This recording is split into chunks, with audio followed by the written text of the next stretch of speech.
So can we stand up, please? Thank you. Can we stand up, please? Nudge your sister to your left and to tell her to stand up, stand up, stand up, stand up. Stand up, stand up. Okay, so we're going to do something. We've done this before at a previous conference, and it's something we learned from Kenya, and it's a clap game. Abata means to clap once. So when I say Abata, you clap once. Can we try Abata? Abata. Abako is to clap 4 times. So can we just try it? Abako. One more time, Abako. Then Abareni is to clap 10 times. So let's try. You can do it. Don't you like 10? Abareni. That's it.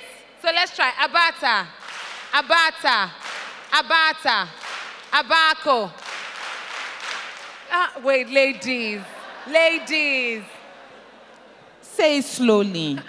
Huh? Say it slowly. So let's do revision again. Revision. Abata is once. Go.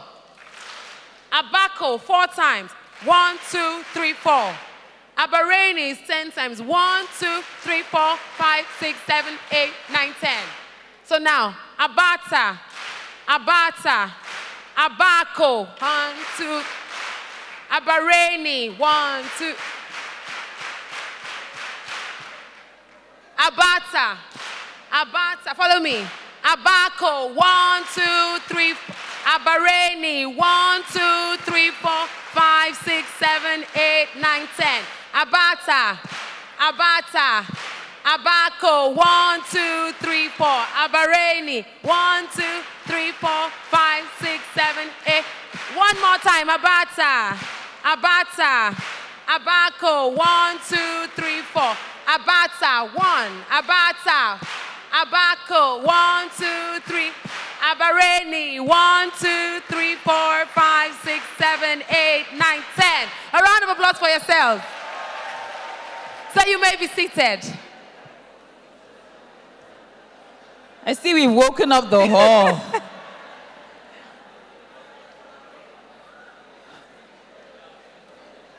Okay, so the session we had on literacy and education, we noticed that a lot of people felt very strongly about it. And so we're going to plan a special plenary just to talk about the urgent intervention required in the education sector.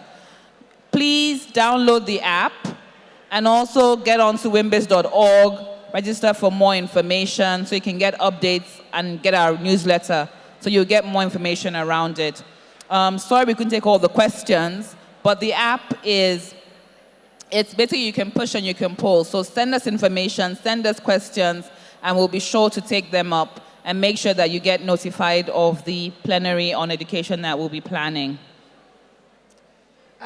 Please download the app, as Ngova said, and I hope you are posting and tweeting and using the hashtag WIMBIZ Annual Conference and the hashtag The Future is Here. Let's not forget that the Secretariat, the space where you got all your conference materials, is in one of the rooms before you get in here, and you can make inquiries about anything that WIMBIZ offers because we've been getting a lot of questions. But if you go to the Secretariat, you would get answers on how to become an associate, on how to sign up for the mentorship program for next year, as the mentorship program for this year is already over. Thanks, Lala. We have a brooch that was lost and was handed in. So if you're missing a brooch, please see us. We're on the corner with proof of identification to my left-hand side. We have a video from AXA Mansard, the sponsor of yesterday's Power Cocktail. Can we cue the video, please?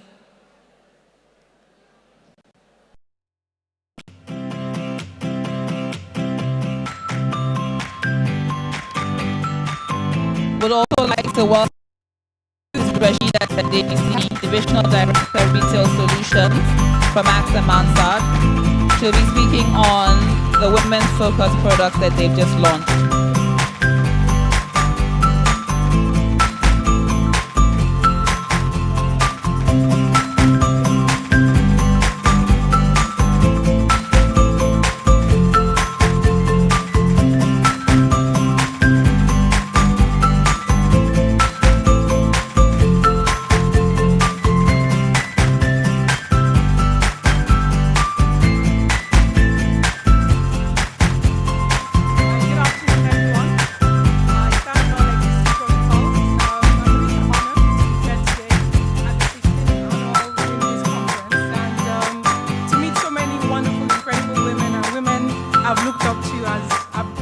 up in my career as well. It's definitely a very exciting time. And most importantly, I guess I'm the lucky one here to discuss a very important topic to AXA Mansard. We hold it very dear to our hearts, and it's really about improving the lives, wellness of women overall. And who best to take it than myself, who has been an accountant for about 10 or 11 years and been a CFO, and then made a big move, to work in the retail space. And when I started, I probably was the only female in my team, and the company has moved our finance team, for example, from about contribution of women to men of something below 10% to about 45% of women in our finance space. In case you're not sure, AXA Mansard is a very proud subsidiary of the AXA Group. It has a 158-year history, actually, of being dependable and having, significant strength and innovation. And we've been the #1 insurance brand in the world now for the last consecutive 9 years. We serve over 100 million customers in 64 countries of the world, actually. So we're here today. I hope you've seen some of the videos we've shown earlier to really just tell you a bit more about what's really important to women. Well, we've come over the years to know that women can actually achieve a lot more than they're doing now. And what we really need is the right level of support and the tools to really help us make the very best of our potential. Last year, we started a journey with IFC, and it was really to focus on, which is the World Bank's subsidiary, to try and look for a different approach to really support women. I'm sure everyone here knows now that about 75% or so of new SMEs and startups in Nigeria in particular are mostly being done by women, which is a very exciting time for us as women. And we started by having a research done around the needs of women.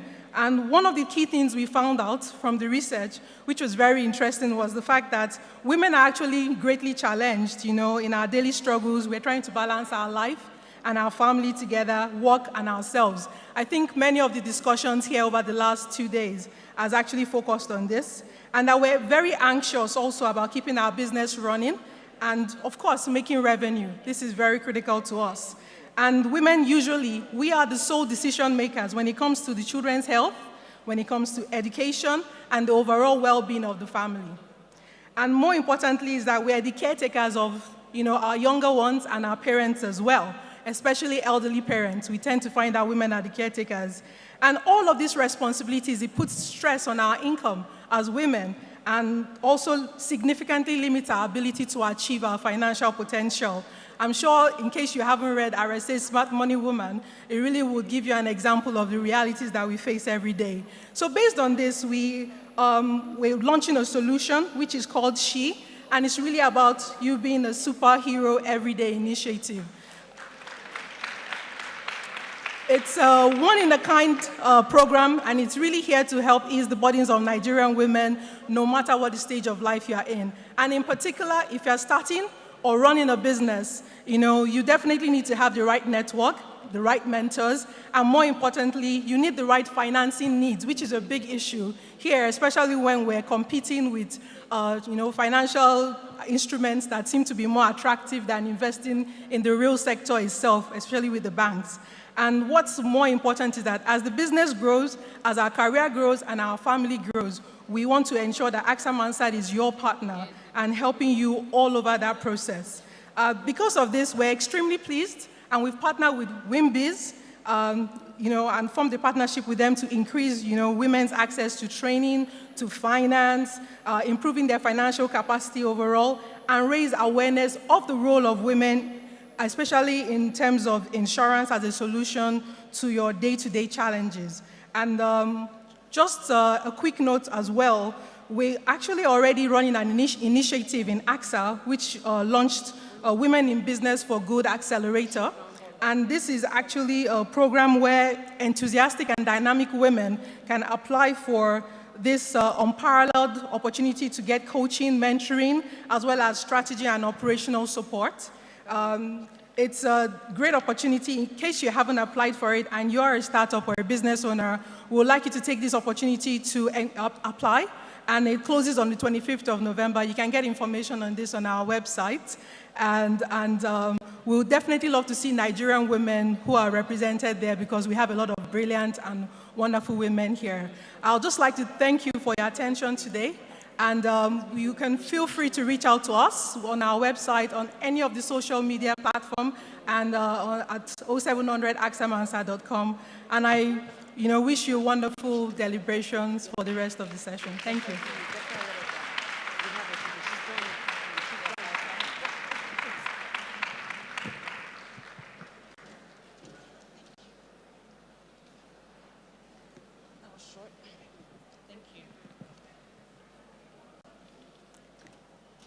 Thank you for keeping that short and very sweet. We appreciate that. And so we move on to the next plenary, which is the Women in the Workplace Narrowing the Gap. And the moderator for this plenary is someone who's very special to me, I have to say. She's one of my very first bosses. And she actually, everything she's going to talk about today, she lives it, she personifies it. She's a banker with over 32 years experience. You wouldn't know it if you looked at her.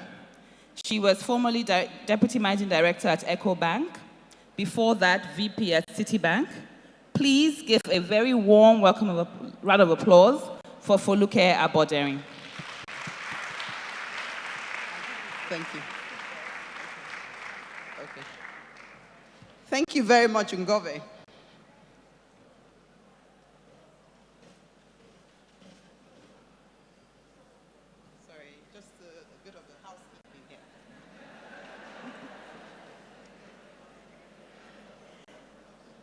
Good afternoon, ladies and gentlemen. I was asked to replace Nnamdi Okonkwo, the Managing Director of Fidelity Bank. And when I was asked to do this, I was a bit nervous, but then I thought to myself that this is something that I've lived with for the past 32 years. So really and truly, this is something I have a passion for. And I think that I should be able to do some kind of justice to the subject. So to get into it, I am an eternal optimist. So I'll start with the positives. And it says that, statistics say that there are 41% of the entrepreneurs in Nigeria are female, compared to 10% in the US. And what it means is that some of you ladies in the audience are some of these entrepreneurs. So if women can be successful in running their businesses, they're CEOs, they manage their businesses very well, how is it that we can translate that success, that positive factor, into the workplace so that we can have more women in leadership positions in the corporate environment? Statistics also show that 50% of the staff in lower and middle management are female. But along the line, you find that there's attrition because you only have 5% of women in leadership positions, executive management positions. I'll use myself as an example. I started banking in 1985. Banking at that time was a very, very prestigious job. There were so many female staff working in banks at that time. But I dare say that a number of the women have left the workplace either because of, cultural issues or their husbands or their children, one factor or the other.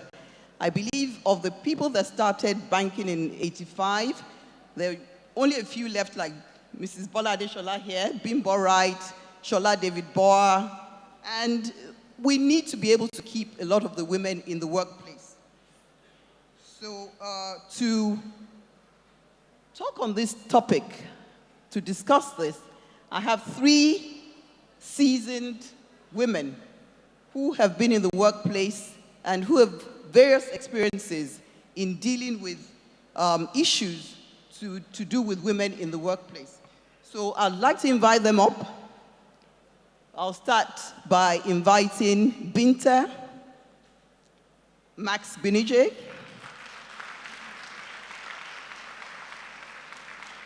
Binta is the Chief Executive of Stanbic IBCC Trustees. Then we have Aisha Fatima Dozier. Aisha was the former general manager, head of investment banking for West Africa Rand Merchant Bank.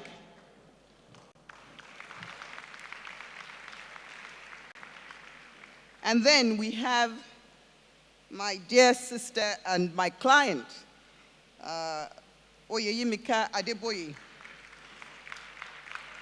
a seasoned finance director of a number of multinationals, and she's currently finance director West Africa for Mondelez International, which in another word is Cadbury Nigeria.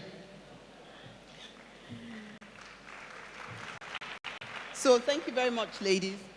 So I'd like us to get straight into this topic, which I believe would raise a lot of passion amongst the women here. So I'll start with you, Binta. What ways can we get women into leadership positions in the workplace, and not just get them in there, but also keep them there? Which ways do you think we can achieve this? I need help here. Is it done? Do you want to use this? Okay. All right. Thank you. Thank you, Folike. First of all, I'd like to say a big thank you to WIMBIZ for the privilege of being a part of the conference this year. To answer your question, how do we get women into these positions and retain them there? I believe it will start, first of all, with identifying deserving women. And I say deserving women because it shouldn't be about just putting women in these positions. So it's not a prod them up policy and just make sure affirmative action, we're just getting women into those roles. It will be to find the right people who will fit the right positions and then try to get them there. And so the onus then lies on leadership and bodies and organizations to identify these women and have a short list. Thereafter, they must then intentionally have a policy of empowering these women, of giving them a platform where they can express themselves and showcase whatever giftings and innate abilities and talents that they've got, which they can bring to bear on the job for a better community or a better organization. Something else that must be done will then be to coach and to mentor these women. So it's not enough to get them there. How do you ensure that they remain there? And not just remain there, but remain at the cutting edge. So they're delivering on all fours. They're able to add value in whatever area they're operating in. And so you must coach them. You must mentor them. You must empower them. You must ensure that there are capacity building programs that will enable them to continue to thrive in whatever role they're working in and move from that level to another. Something else that organizations must do, and leadership generally, would be to support these women. You alluded to the fact that when you started out, loads of women started out with you. But as you climbed up the ladder, the pyramid became much more narrow. And so loads of people fell off the track at that point in time. And if you did a survey, you will find that in many instances, loads of these people fell off for, like you rightly said, one reason or the other, family, and they decided to make the trade-off. Oh, I want to save my marriage. Oh, I want to have children. I can't do that at the same time as have or hold down a high-powered job. And so the question is, can a woman have it all? And the short answer will be yes, because the future is here. A woman can have it all, maybe not all at the same time, and she has to make some sacrifices and some trade-offs. But if you've got support with organizations that they work with, or with the people around them, or the network that they can lean on, yes, they will be able to do it and continue to work for far longer. And so we probably will see more women at the top than we're seeing now if we had that support. Something else that organizations and leadership and bodies can do will be to make the work environment more conducive. And it could take the form of flexi working hours, extended maternity leave, late start, early closure. I mean, there are a million and one things that different organizations can come up that suit the peculiarity of their own business to ensure that more women get the chance to be women, to be mothers, and still be effective in the workplace. Thank you very much, Binta. Some people have suggested that just like men have body type systems, maybe women should also have that body type system as well, so that it can bring in more women and encourage more women to be in the workplace, at least at a leadership level. Yimika, this question is to you. A lot of women avoid the limelight. So we can be shrinking violets when we choose to be. How do you think that we can, as women, we can overcome that? Making sure that, we embrace the limelight and thereby go up the leadership in the workplace. Is it working?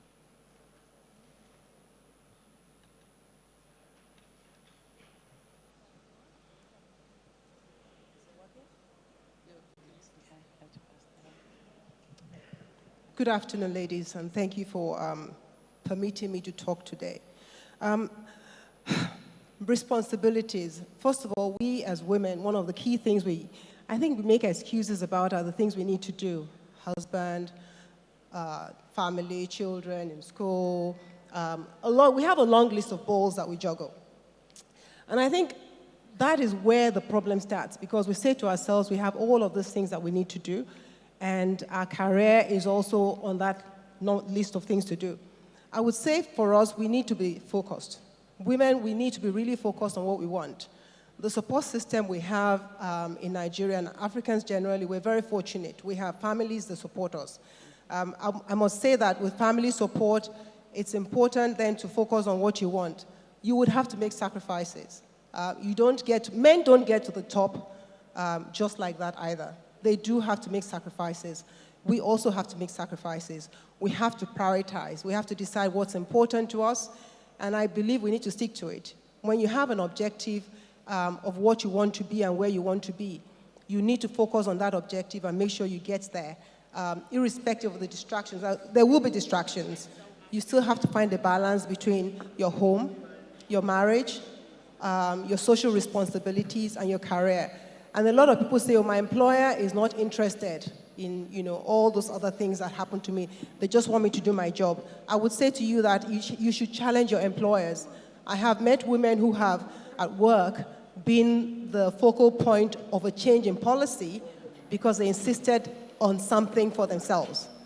You don't have to be senior to get what you want.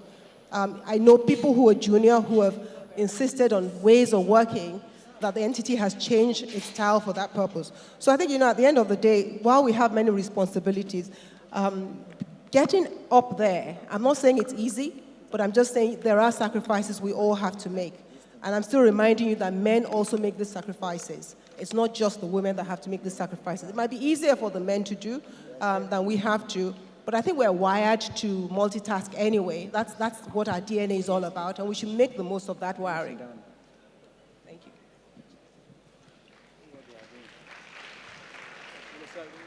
Thank you, Yimika. I believe in a lot of organizations, certain positions are more or less reserved for women, like HR. You'll find out that in a number of institutions, the HR department or HR head is a woman. And it needn't be so. But where we find ourselves in a situation whereby the HR head is a woman, I believe that a lot of the HR heads also need to be able to come up with policies that would institutionalize the rising up of women in the workplace, such that you bring in more women into the workplace, be an influencer, so to speak, if you're the head of HR. or if you're in a position, if you're in the on the executive board, and you should be able to say, let me come up with policies as a woman to be able to bring in more women into the workplace. So Aisha, in your mind, what sort of policies do you believe that can be brought in such that you have more women coming into the workplace, whether it's affirmative action, whether it's a quota system? What do you believe needs to be done so that we have more women that are intelligent? I mean, I always say that women, we're smart. We're very smart. And with all due respect to the men in the room, we're smarter than... And we are wise. So what do we need to do to ensure and encourage women in the workplace at this point in time? Is it working? I don't know. Hello? Yes, it's working. Thank you. I'd also like to take the opportunity to thank WIMBIZ for inviting me to sit on this panel as well. It's a topic that's very close to my heart. And I think when you start talking about affirmative action, it tends to raise the backs of not only women but men, because then it starts to sound like you are creating policies that favor bringing women in, irrespective of their qualifications. So I'd like to start off with, I am a huge believer in affirmative action. I'm a huge believer in quotas, but I am an even huger believer in minimum standard requirements. So I don't think women, particularly women who are ambitious, who are hungry, who really want to climb up the ladder, are asking for you to bend the rules for us. We just want the rules to be the same. We want to be invited into the conversation. Many times we're not at the golf course, many times we're not at the 3 a.m. conversation. We don't even know these roles are coming up. Oftentimes, particularly as you get to middle management and senior management, these roles aren't listed on any website. It's the guy who's leaving the position because he got a promotion who calls his guy. So what women are asking for is a fair shot. And I think if we're not getting that fair shot, then we need quotas. We need affirmative action. And what that says is every role must be properly advertised, and a woman must be given the opportunity to compete. And a way to create it that it is blind. So you don't even see that she's a woman.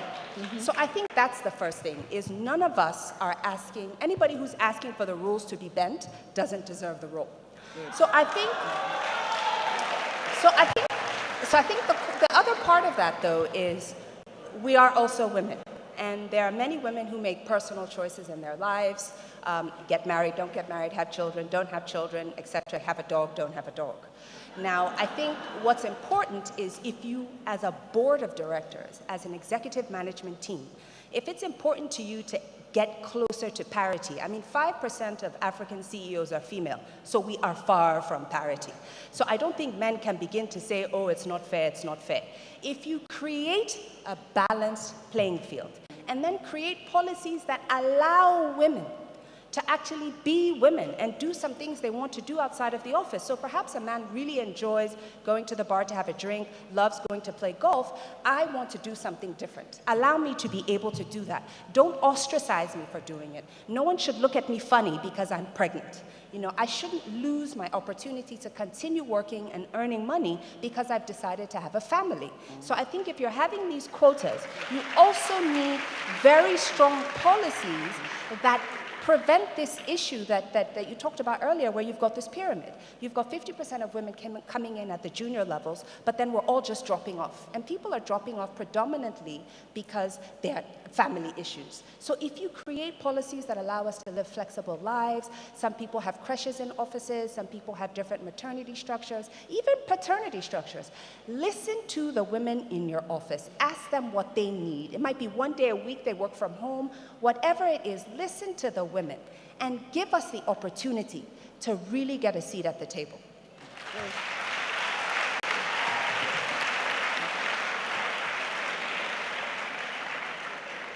So thank you very much, Aisha. So it's less about the quotas.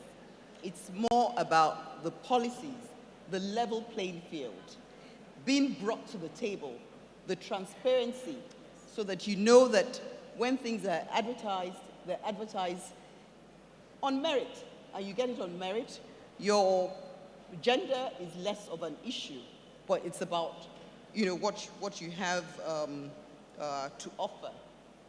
So it's about institutionalizing those policies and making sure that, we set them, and then the need for affirmative action is mitigated.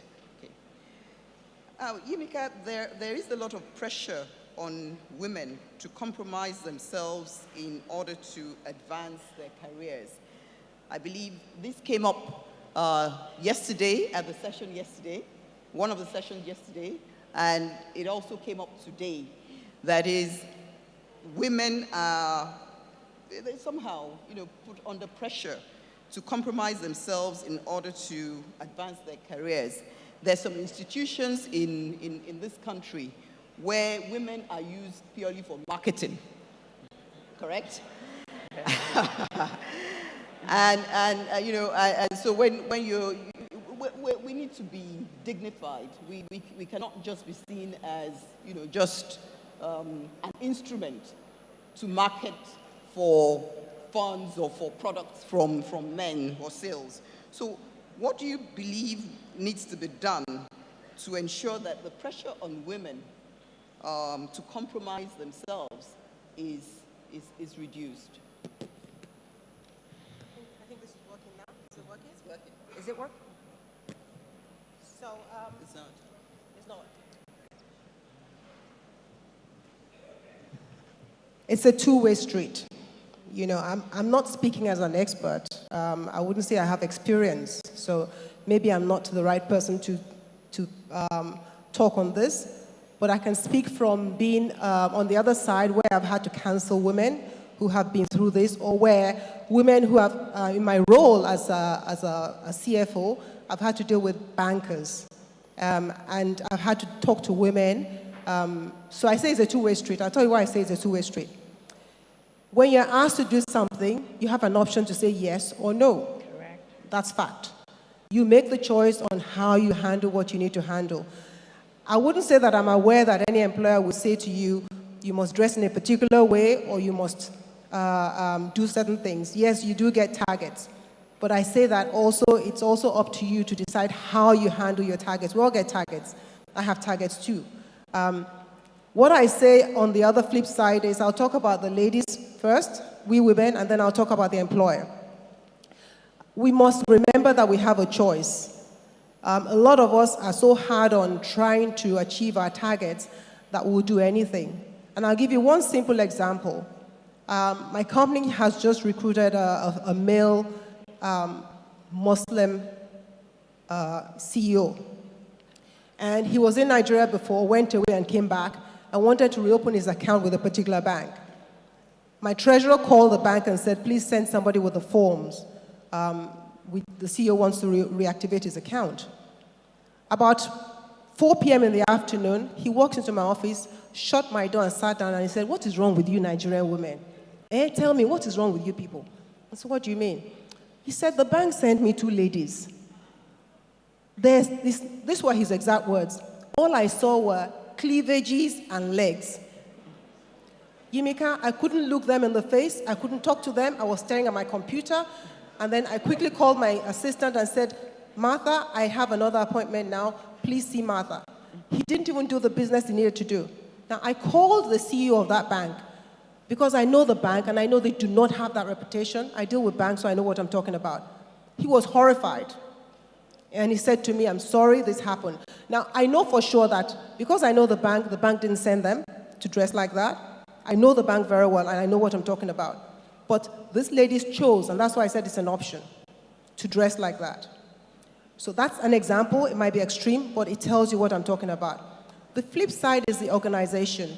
I think entities should also encourage women in giving targets and saying things that you would not accept. It's important. When we had a session with Namdi, he was very adamant that, his bank never does things like that. But I said to him, I do know banks that actually tell you when they're recruiting, they wouldn't put it in writing, that they want fair-skinned, slim. There's a profile. We can hide it, but I have met women who have said, when I said to, what happened to you and why don't you like the job anymore? Because I'm being asked to do so and so. And I have to believe them because when they explain these things, this is what is happening. So I'm saying to the organizations, you also have a responsibility, especially women in organizations who are senior, to ensure that your women don't compromise themselves by putting in policies that would encourage women not to compromise themselves. Now, I've been talking about sexual items. Now, let's talk about politics and the politics of doing business. There are women who will say, I will do anything for a job, okay? We need to also, as women, remember that we have a value system in place, and doing anything, quote and unquote, is frightening. In terms of where we want to be as leaders, you know, you want to grow your career. If you start your career on that platform, you will stab people in the back. You will play the politics to whatever extent you need to. I think our value system is important, and I think we as women and the entities we work for need to work on value systems.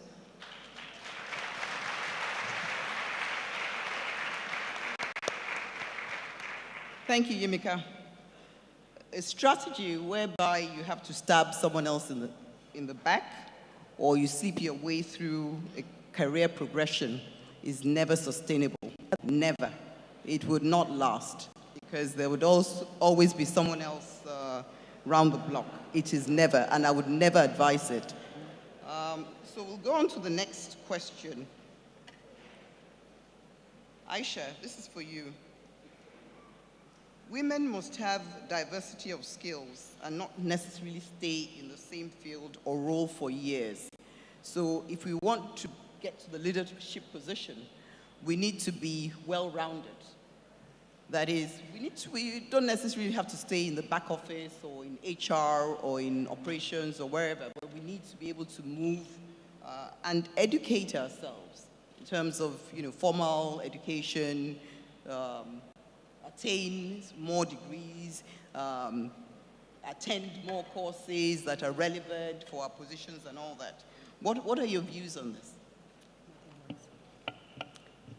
Thank you. I think the first, I'd like to say, you know, every company needs an HR business, an HR team, needs legal, needs support staff. So I think those are very critical functions. And I think it depends on your trajectory. If your goal is to get to CEO, C-suite level, generally, these departments don't lead you to those strategic roles. I don't know if any of you read the McKinsey Women Matter Africa report of 2016. The evidence suggests that women, a lot of the progress in Africa is actually women in what they call these staff roles, which are support roles. They get to the highest level of that part, and then they never lead to CEO. So the guys end up coming up the strategic client-facing line roles, and that's how they all get to CEO. So I think it's just important, while these support functions are critical, for women who are hoping to get to that top C-suite level, generally, you have to really understand your individual organization or your industry, but generally those roles don't take you to CEO level. So I just wanted to make that point. Now, I think women tend to, if we're really good at something, we just want to stay and do what we're really good at. We like to have domain expertise. But I think what guys do, they always put their hand up for a challenge. And sometimes that challenge is geographical. It makes you move out of the country or the city or the continent that you're living. And it's easy for him to do it because he's just going to drag his wife and kids along with him. But the woman, it's more of a difficult conversation. And I think men have this advantage because they're generally more adventurous in their careers than women are. And what you find generally when a board of directors is interviewing for the CEO or even executive management, they are looking for somebody who can withstand difficult times. Somebody who's got some experience in finance, somebody who's got some experience in line responsibility, somebody who's got experience in actually crisis management, has dealt with a very difficult situation, somebody who's got multiple jurisdictional experience. They're looking for very broad experiences. So what I would advise a lot of women, and I actually give this advice to myself, you know, I am a very restless investment banker. And the reason is because I feel like I'm a finance executive. I think I can do absolutely anything I want to do. And I think anybody in this room can do anything they want to do, but you have to try it first. And oftentimes we get one job, we're really good at it, and we stay there. I advise you, try something different. Try something different.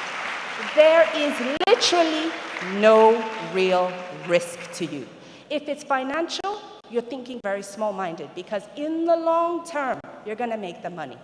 If it's You're going to take a drop in your title, it doesn't matter. In the long term, it's going to work. So really think about the long-term perspective. I feel like guys have that long-term view and they're managing themselves, while we are very short-term oriented. We want to maximize in the short term. So I think for women to really position themselves, I mean, we've got a couple of massive corporate CEOs in the room that are in the front row who have had very diverse experience, either financial services. I think the legal sector is actually quite amazing. They've got serious senior partners who are all female, and those guys are making it rain. So talk to the people who are in various industries. How are they doing it? Many of them try different things. Even if they stay in the same firm, they take on different roles. Put your hand up all the time. Walk into your CEO's office and say, I am open to this change, that change. Even if the role isn't open, look at the person in the eye and tell them, by the way, I want this your job. Oh. I don't know what you're doing. I have no problem with it. One of my direct reports put in his review that he wanted my job. And then he came and said, oh, sorry, Aisha, please don't be offended. I said me. You think I want to be in this job forever? Now I know you want the job, so I know who to groom. So please, guys, do not be shy. Ask for what you want.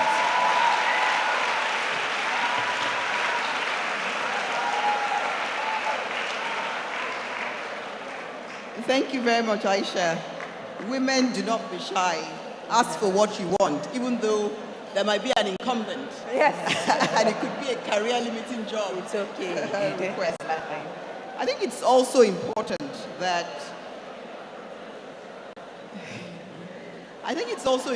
that we know the difference between being a manager and being a leader. Two different aspects to being a manager. So a manager usually does not get to CEO type level, because when you're looking for a CEO, you're looking for a leader. Whereas a manager will just be kind of like being a farmer, making sure that everything is okay. So I believe we have 10 more minutes, so we just have 2 more questions. Binta, WIMBIZ has done a fantastic job, and kudos to the Board of Trustees, the Executive Council. And you know, when WIMBIZ started 16 years ago, I'm sure there were so many naysayers that a bunch of women, it's just a matter of time, you know, they'll soon fall apart. So kudos for ensuring that this association has stood the test of time. So how do we extend it? How do we ensure that there is an informal avenue for women to get together and make these sort of, you know, networking type decisions? So men in Nigeria have the Metropolitan Club, right, which is all men. Do you think we should have an all-women type club where women can talk about all their problems, whether in the workplace, in the, you know, all the things that are affecting them? Do you believe that that should be the next step for WIMBIZ or any other association? To go to. From the buzz in the room, I think everyone here agrees that that's probably the way to go. And no? Okay. Okay, so during the Q&A, we'll try and find out why the no's and why the yes. Okay. Because a lot of decisions that men make, they make it not in their office, but at the bar. At the bar. At the bar afterwards. In their clubs. so we'll get to it. Now is the time to actually have this informal networks. WIMBIZ is a great starting point. It was refreshing to hear Shola Oworu talk about how she got into politics, because she had come to a WIMBIZ conference and the challenge had been thrown out as to how women should get up, and she picked up the gauntlet, and here she is today. And so in much the same way, I'll agree that WIMBIZ is doing an excellent job, and we would advocate WIMBIZ type of organizations, depending on what their focus is. With WIMBIZ is women in business and in public life, but there are other kind of informal networks that can be set up, that sisterhoods, if you like, where people can come together and encourage one another. It's important that we all, particularly women who have shattered the glass ceiling. I mean, the jury is still out there as to whether the ceiling is truly shattered. But for as many as have risen up the ladder up to a certain point, you have a responsibility to stretch out a hand behind you and lift up somebody. So it's not enough to be the big kahuna. You're seated there, you have the fancy title, but which other life have you impacted? And so there's a clarion call to all the women who have climbed up the ladder to ensure that they're doing that for sisters behind. When I first came in the room, I sat beside La Fonque, somewhere on the other side of the room, and she talked about how she's very aggressive, she's a serial entrepreneur, she's looking for opportunities to grow, and she's looked out for mentors and has actually tried to make contact. And it was sad to hear that nobody came through for her. Not women in management, not women in power, not people who she thought could give her a leg up or at least mentor her, give her tips as to how she can get to where they are today. And so I'll say to the big sisters in the room, and that's why I'm such a big fan of what WIMBIZ is doing with the Sister to Sister program. So I'll say to all the sisters in the room and all the leaders in the room, make sure that you're trying to help somebody up, that you're impacting a life, that you're transferring that knowledge that you have. And so if you've gone through this life and you've got all of this knowledge and all of this experience and you haven't transferred it, then you're not a leader. And I think a definition of a leader is someone who can actually transfer what you've learned and empower others. Thank you very much, Binta. I must say that WIMBIZ has a very vibrant mentoring group which anybody can join. So very quickly, we have 5 minutes. We'd just like to conclude by asking each of the panelists their own personal experience in terms of coping with some of the challenges that you've experienced in rising up the leadership ladder. So I'll start with Yimika. So that's still not working. I think for me, there are 3 key pillars. For me, it's my faith and the grace of God. I can't discount that at all because that sort of like is the foundation for everything else that I can talk about. So having what I call a fantastically wonderful husband who, honestly, I can't tell you, I've had to work awkward hours. I've had to get home at 1 a.m. in the morning. I've had to do budgets and stay in hotels. I've had to carry babies with me on business trip. And when I say baby, 2-month-old baby on a business trip, breastfeeding in the hotel, running back to the meeting, going back breastfeeding. I've had a husband who would do homework with the children. Not many husbands do it. I didn't know that until I found out talking to people. I thought it was normal because mine did it. So, having that support is very important. I can't tell you that if I didn't have that, it would have been a challenge because I'll be struggling with trying to get my career going and contending with a man at home who's like looking at me like, what do you think? And then the third one, which I think is very important, is the 3 entities I've worked in have been very supportive. I've worked with employers who actually genuinely wanted me to grow. And it wasn't just about me. My current employer has a gender agenda.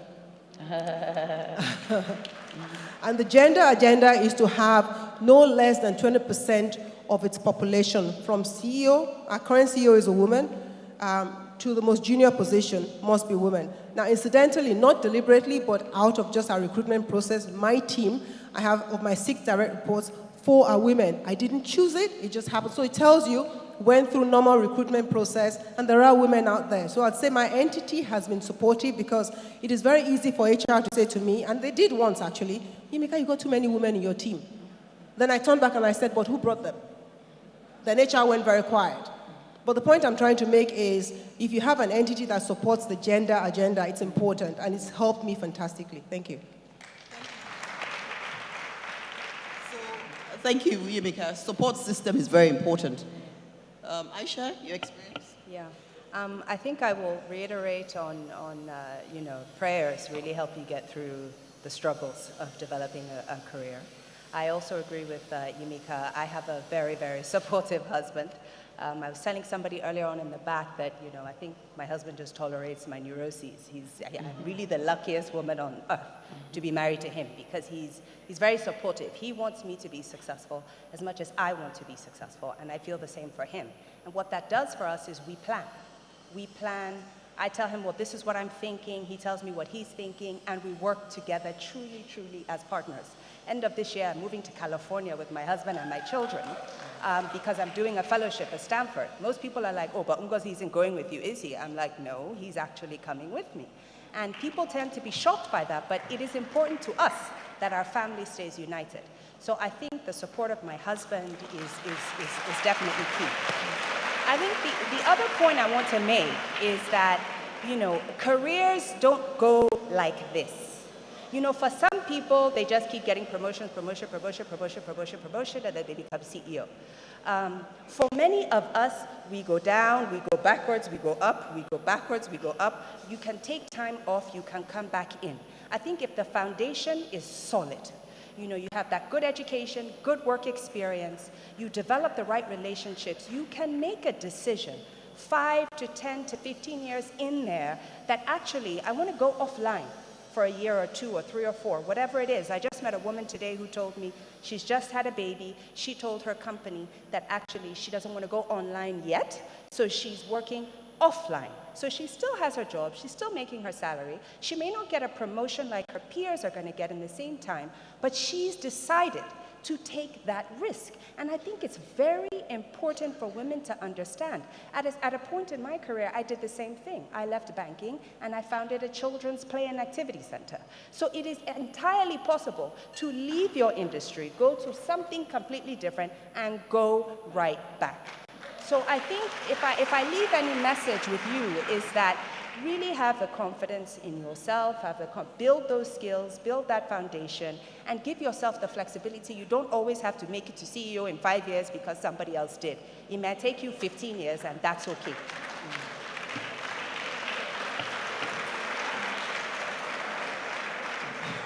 Thank you, Aisha. So the support system, and you also talked about certain aspects of emotional intelligence, which involves self-confidence, self-awareness, and self-regulation.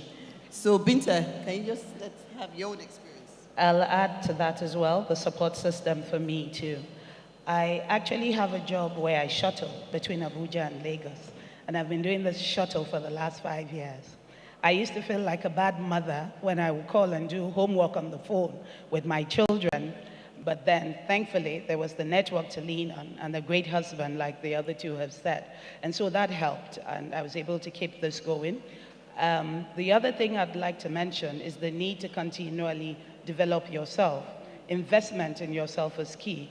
And something that I think it was Yemika said, resonated with me about just asking for the next role. Oh, I think it was Aisha too. So I got to this role because I stood up, put my hand up, and I asked.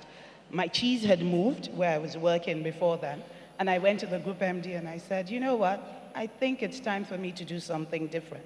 And thankfully, a short while after, a couple of days actually, this role opened up and I was given the role, and it's been 7 years and counting. But it was just because I took a walk. I didn't know there was a role open, but I just thought, you know what, I'm ready for something different. And so the message is to always ask, to push the envelope.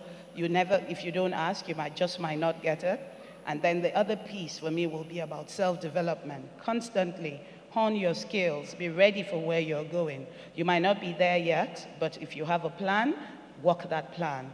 Keep asking, keep pushing, keep learning. And for those who are young in the room, now is the time to get all the certifications, all the qualifications. Do it now while you're footloose and fancy-free, no husband or child to hold you down, because the time will come when you'll need it. And it's always better to have it and not need it than need it and not have it.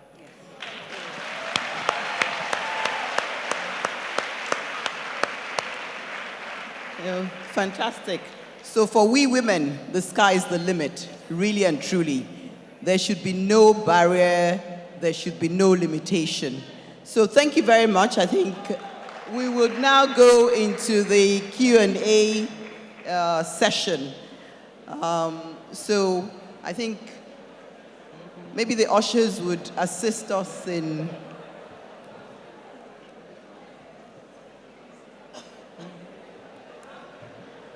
So in terms of protocol, we'll start from that side. So please introduce yourselves very quickly, your question, and... Okay, again, my name is Tolu Oni. Thank you so much to all the panelists for an inspiring session.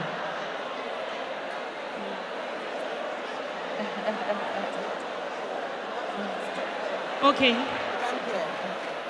I think somebody can.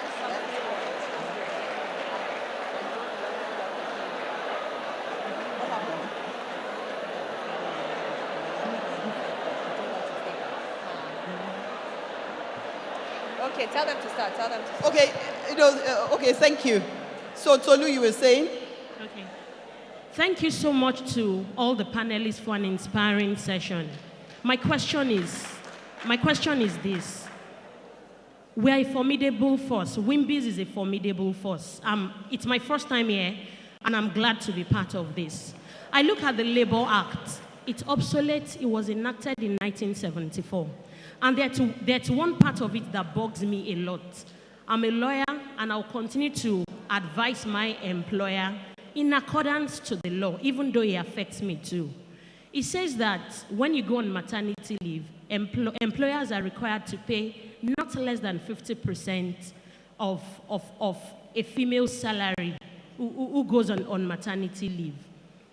I speak to a lot of my friends who have gone on maternity leave. They are demotivated.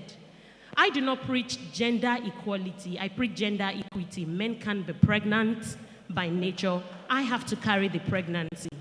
Why would my salary become 50%? I know some employers have gone the extra mile.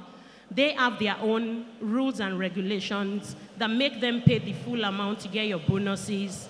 But for an employer who even has the ability to be able to pay the full, can hide under the law to pay not less than 50%. Remember that the price of rice in the market remains the same, even... Okay. Remains the same even when your salary is half. Everything still remains the same. Your rent remains the same. Okay. How can this formidable force be able amend to change this law? Okay. No, we got you. Thank you. So we'll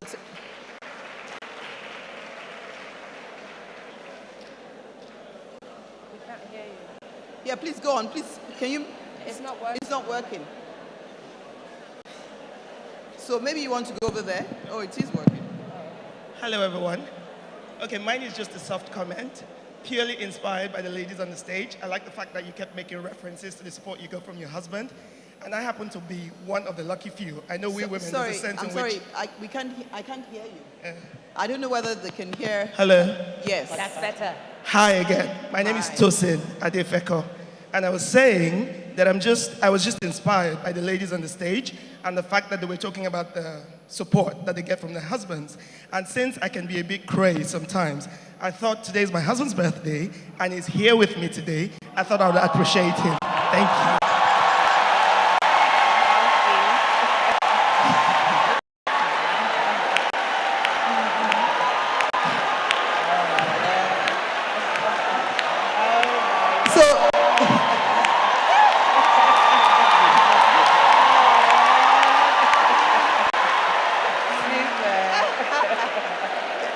Thank you very much, Tosi. Clearly, there's no answer.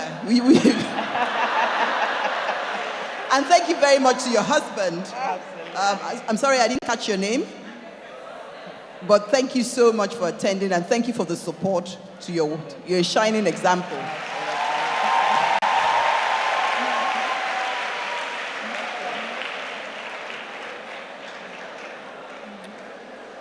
Good afternoon, everyone. I'm Bumi Bajomo. I'm a banker in Lagos. My question is this. Sorry, we can't hear you. Maybe you have to speak up. Okay. Good afternoon, everyone. I'm Bumi Bajomo. I'm a banker. My question is this. How do we get women to genuinely love each other in the workplace? And,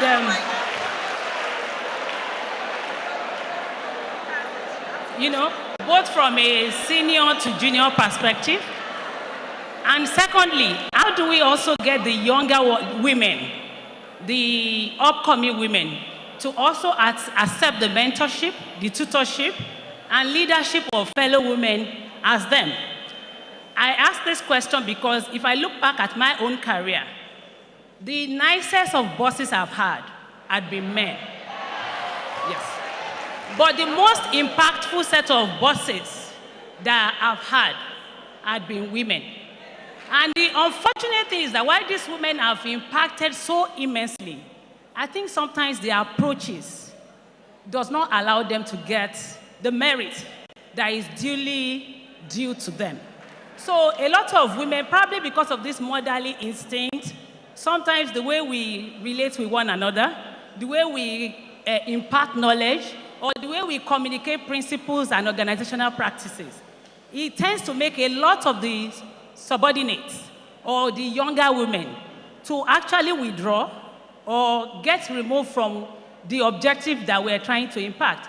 But years later, when we look back, then we see that these women have truly impacted. So I'm just saying, is there a better way women can mentor, lead, in a way that their goal is obvious without bitterness or hatred? Thank you. Thank you. Thank you very much, Bumi. It's a phenomenon called the crab mentality. So, please, can we keep the questions very short and very sweet short, so we can take many more questions, please? Sorry, the lady here. Hello. Hello. Can you hear me on stage? Yes. Hello, good afternoon. My name is Buki Akomolafe, and I'm the commercial manager of Travel Start. My question is specifically about single women. So every time I attend one of these wonderful conferences and I feel inspired, the part that I feel is always missing for me is talking about single women and the biological phrase menstruation.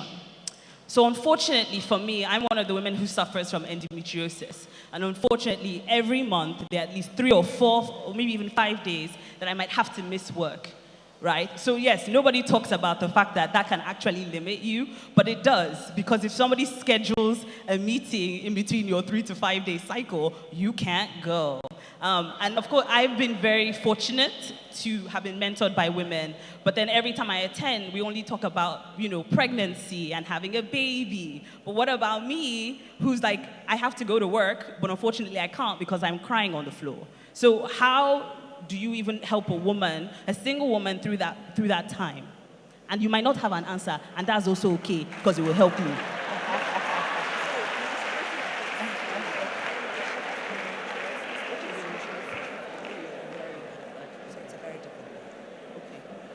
Yes. Okay, thank you. So we'll take 2 more. I think we can take 2 more questions.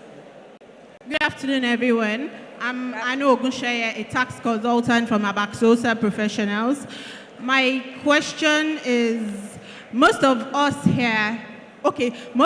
women here are elderly, and probably they've had their children in the 70s, 60s, 80s. Okay, so we are on the same page. Yes, that's our point.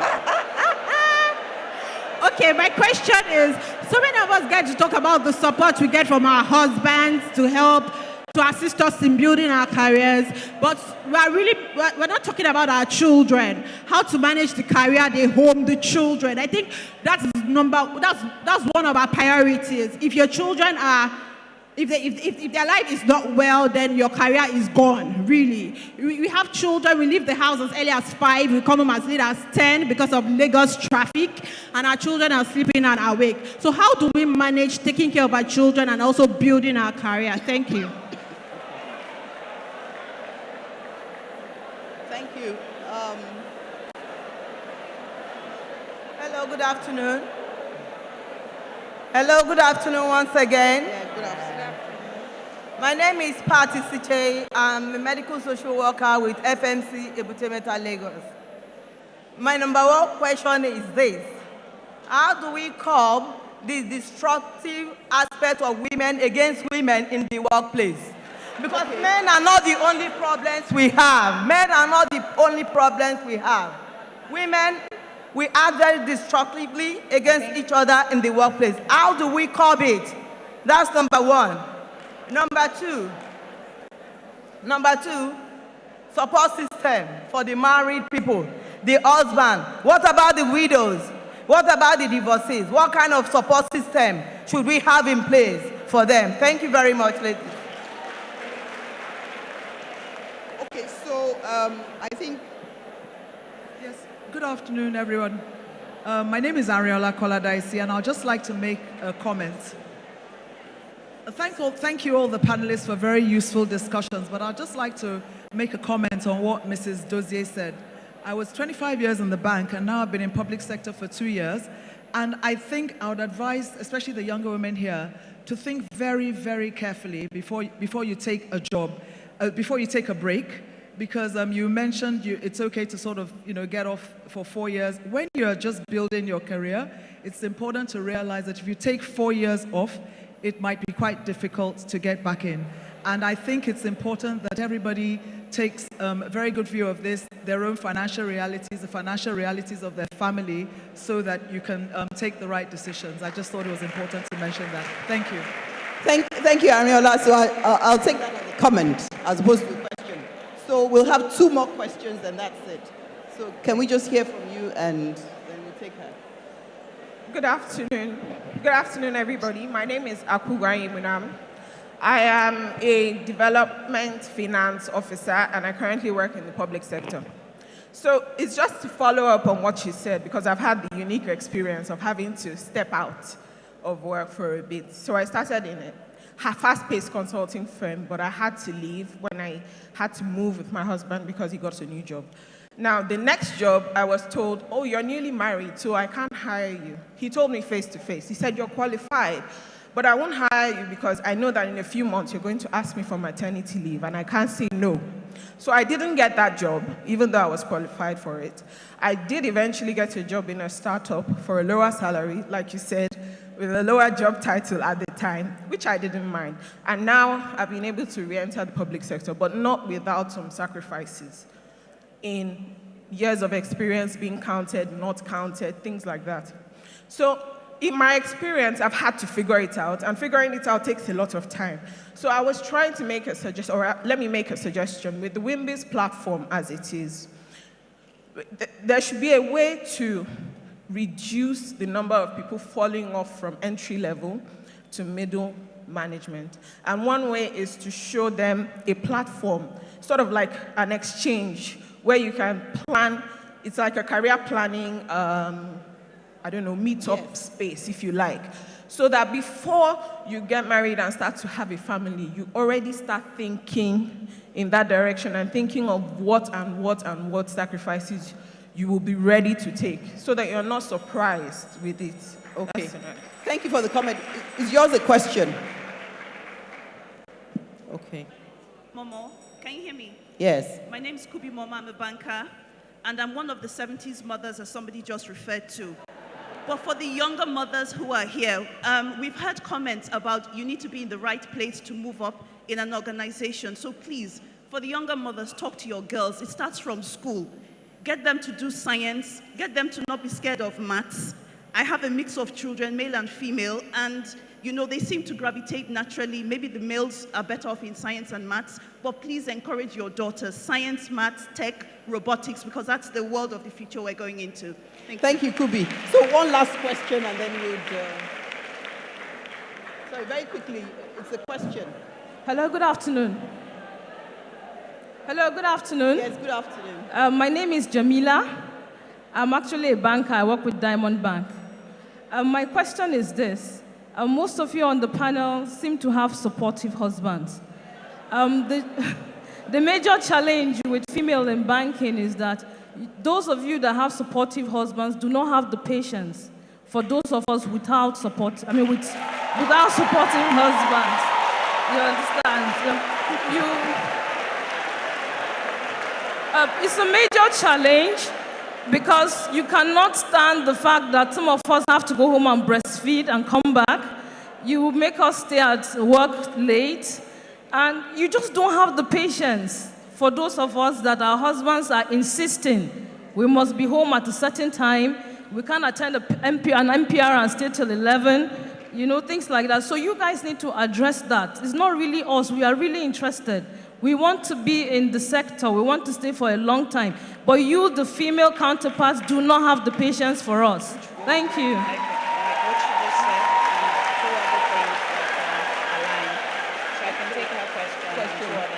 Okay, thank you very much. So very quickly, because I know we're running out of time, thank you for that question. I think we'll start with, do you want to take the Labour Act, influencing the change in the Labour Act? No idea. You want to take the Aisha? Well, I think it's a government issue. It's not But us. how do we influence it? That's a legal advice. Okay. Okay, who would answer that? Okay, so ladies and gentlemen, let's continue because I think time is fast spent. So the first question was, how can we as a group influence the labor law such that maternity leave, payment during maternity leave is 100% of your salary? So I'll let Jibika handle that. I think this needs to go beyond this forum, and I would only recommend that if WIMBIZ or I know there's an association of female lawyers, if that group can put up a pressure group to work, in getting the laws amended. Laws can't be amended. There's no law that is static. I think that would be fantastic. A lot of us work for organizations that we're fortunate don't follow those rules because they're human beings that run these organizations. But at the end of the day, yes, there are organizations that will stick to what the law says. So I think it's important that a forum, either of female lawyers or WIMBIZ, does something about it. That's my recommendation. So very quickly, we don't have much time. Aisha, the question is, how do we get women to love each other in the workplace? And this is a very, very passionate question. Okay, so I think that's a really tough one because I think it's how do we get women to love each other, period. So I don't think it's a workplace issue. I think it's a general issue. And I have a few questions here that came up. It seemed, women were really clapping for each other, women against women, women with understanding husbands, not understanding women without understanding husbands, mode of communication, et cetera, et cetera, et cetera. So I think that's a 3-hour conversation and then drinks and then dinner. So it's not an easy conversation. But I do believe, so I'll give a couple of ideas just for myself. So I think, first of all, women's networks within organizations I have found to be really, really helpful. And when they're very egalitarian, where the most senior woman is the same as the most junior woman in that space. So forget about what you're doing in the office, but when you're in that space convening the women's network, if it's really authentic, that is the place where you can have this conversation you're talking about now. And if the women are really honest with themselves, you find a way respectfully, because right after that meeting you still have to work together, to really communicate without saying names what your issues are. I think a lot of times junior women have so many expectations and issues with senior women. They don't know what the senior woman is going through. You think that she's got this supportive husband, she's got this nice house, she's got this nice car, she's got la la la la la. You don't know her life. And she too has challenges. She too has issues in her marriage and whatever else it is. So I just encourage women to really treat each other as gently as possible. Because we make a lot of assumptions of what another woman is going through when we have no idea. Now, and that's for senior and junior women, because, I hear a lot of stories, and I myself, have been married for almost 10 years. I have seen a lot of things. So just because you see me sitting here and smiling doesn't mean I'm having a great life or a great moment. And so please be understanding. You want me to understand you, I ask you to also understand me. Now, the other point I wanted to make was, I find often with women, when we hear feedback from a man, it can sound as authoritative as when I say it. But when I say it, hey, Aisha is so aggressive, she's so harsh, she's so this, she's so that. most times, if I am being harsh with you, I'm seeing you as a woman, I'm seeing that you're going like this, and I'm trying to help you go like this. Many times, the men won't say that. So I think oftentimes we have a bias as women ourselves against women. And we need to really work on that bias of a point. That's one thing I want to say. I mean, I think I really do appreciate women's networks. They have worked very well for me. You know, from the most junior to the most senior person, we sit there and we talk about real life. And once you become open and vulnerable with your colleagues, the most senior woman and the middle, everybody, you find that the woman starts changing when you're working with her, because you've taken on a very different relationship. Sorry, she's telling me time up, but I think this is a really important point, that women, senior and junior, we're all managing things. Let's try and be a little bit more understanding of each other and communicate effectively in a respectful manner. I think that's very important, communicating how we feel. Thank you, Aisha. I think just two more, we'll just attempt to answer two more questions. One is the single woman and endometriosis. I'll use myself as an example because I am a single woman that suffered from fibroids. And I would have to make long trips from Lagos to Lome with men in the car on official trips. And if you suffer from heavy periods, a 7-hour trip, you have to be able to know how you're going to manage yourself during that 7-hour trip, you know, without necessarily making excuses every 5 minutes. So if you suffer from endometriosis, which I know based on people that have experienced it, you can ask for some kind of flexi time from your supervisors or your manager or whoever it is. And it is something that I believe is serious enough for them to give you permission to attend to. But I don't want us to use that as some kind of weaker sex card. It should be something that we would ask and we would get it, and we should be able to find solutions as to how we will cope with these things that are female related. Thank you. So the last question now, in terms of, it's about lack of support system. I mean, the support system, you know, I have a beautiful, handsome, supportive husband. What if you're a divorcee, you're a widow, you know, so how do you cope without that support? Or a husband that is not understanding? So, my advice there will be to look outside of one single individual. So it's not about this man. I mean, Tosin is a very blessed young woman. She's here with her husband. And there are loads of other people who don't have that support system. But you've got family, you've got sisters, you've got brothers and their in-laws, and you've even got friends and even close neighbors who can be that support and that network for you. So over this weekend, I had to be away from home, and it was a sudden visiting day for my children. All I had to do was call my sister-in-law, who lives in Abuja, to say, please go visit the children for me, and so I'm not there. You're not Superwoman, no matter how hard you try. You can't even be there everywhere at the same time and do everything yourself. So you've got to lean on people, but you must find the right people, reliable people, people that you can trust, whether they be friends, family, or neighbors.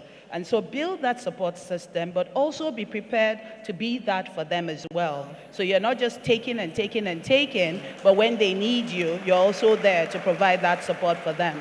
That will go a long way in helping. Another thing I'd like to encourage for organizations where you can create networks. I mean, Stanbic is a great organization for that. We've got the Blue Women Network, and we've got this mentoring and coaching thing. And we're talking to people. So it's to spread that word and say, you have to be there for one another. You've got to manage your time properly. Equip people to do what they need to do, and just generally be there for them. And we also encourage the openness that Aisha talked about. So you're able to go to your boss and say, this is what I'm dealing with. I've got this 5 days where I'm useless. Can you let me off at that time? Can I work from home? Can I, as long as I deliver what I need to put in, I mean, surely that shouldn't be a problem. And if you've always done your work well over time, you haven't taken the mickey, you've delivered on the job, and you have that going for you, when you have a situation like this, typically the boss, whether female or male, would be able to say, yes, I know you don't skive off on the job, and so I can give you this instance and this time off. So deliver at all times, and when the time comes for you to get this, this ticket or free pass, it will come easy. Thank you, Binta. And before the closing bell, there's just one very, very important question. It's about how do you have well-adjusted children whilst at the same time you have a very, very demanding job. So how do you balance it, the work-life balance? You can't delegate for anyone to look after your children. You have to do it yourself. So you have to balance your 24 hours. Yes, there are 24 hours in the day, but you really have to find how to turn 24 hours to 32 hours if it means that. You also have to use the support, you still have to use the support system around you. Your sisters, your siblings, your mother, your mother-in-law, you know, you really have to. You can't, there's no farming out, looking after your children and being the mother of your children. Nobody can do it for you. I think it's very important because when you're a working professional woman, it's very easy to get a nanny because you can afford it, you can afford lesson teachers. Suddenly, your children don't even have your attention. I'm begging you, please don't. I have had stories of children who have turned really, really, really sadly into something else because mom wasn't there. The only advice I can give is find a way to juggle your time to be there for your children. Tough, but you have to do that.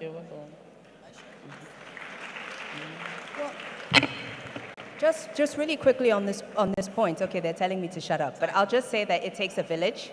I have 3 children, I have 3 sons, and I have, I think, 3 sisters-in-law, and I have a mother-in-law who lives down the road. My boys are welcome in their home anytime. Their children are welcome in my home anytime. We are complete crutches for each other. So you have got to use your family, you've got to use your friends, as Binta had said. It takes a village to raise your children. Give and take, give and take. Thank you very much. Thank you. So we come to the end of this session. You have been a fantastic audience.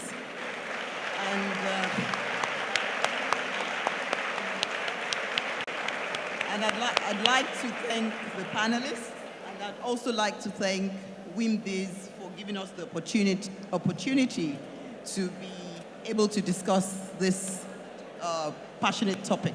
Thank you very much, and God bless you. Thank you very much, and I think we should give a louder round of applause to our moderator.